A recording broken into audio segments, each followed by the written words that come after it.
was the one called Angel City. And that's the story of a really horrendous situation in a migrant labor camp out from Homestead, down in the very southern part of the state.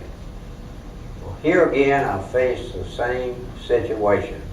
I had never in my lifetime been inside of a migrant labor camp, and I knew absolutely nothing about that way of life.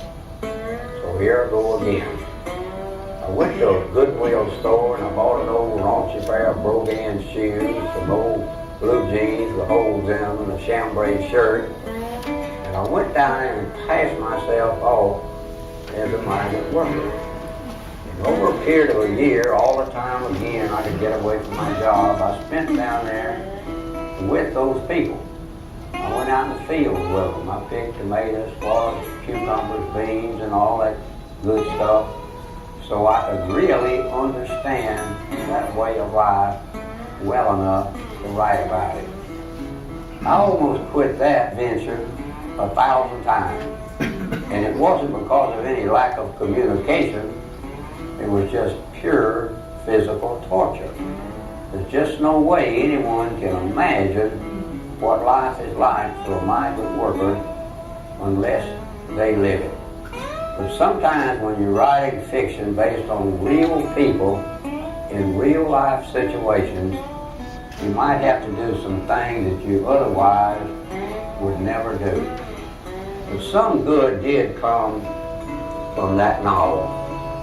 It was made into a movie with that same name, Angel City, and it was a CBS television movie. And right after it was first shown on national television, it created such an uproar that it led to editorials being written in newspapers all over the United States and Florida, demanding that that sort of a thing come to an end.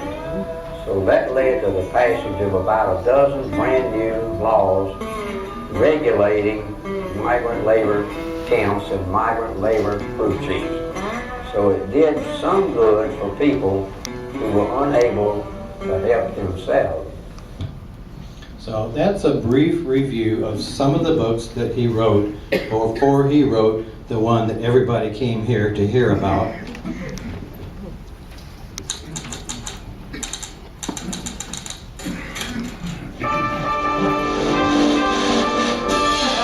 You like my fanfare? Is that too much? I don't know. I have fun doing these things. If you like that, watch this.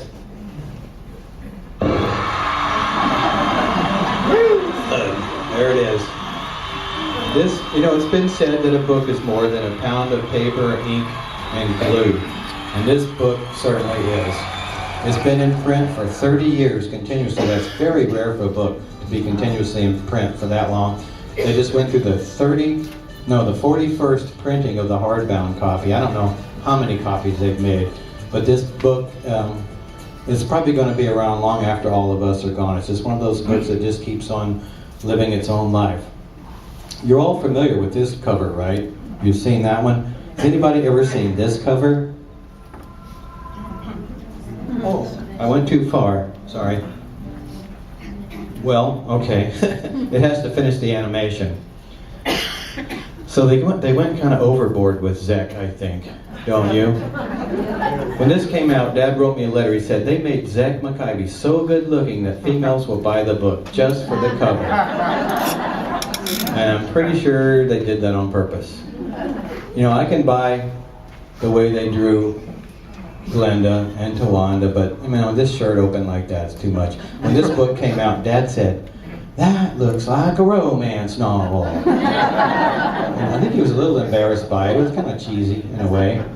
And I think this cover backfired with men, because I've talked to several men on this tour. They said, my wife had this one. She kept trying to get me to read it, and I thought it really was a romance novel. And they didn't want to until they started reading it. But they only printed about 10,000 of this. So if you get one, and I saw a few people coming in with them tonight, I think it's a collector's item. Let's see if this thing will do it for me. No, I have to do it over here.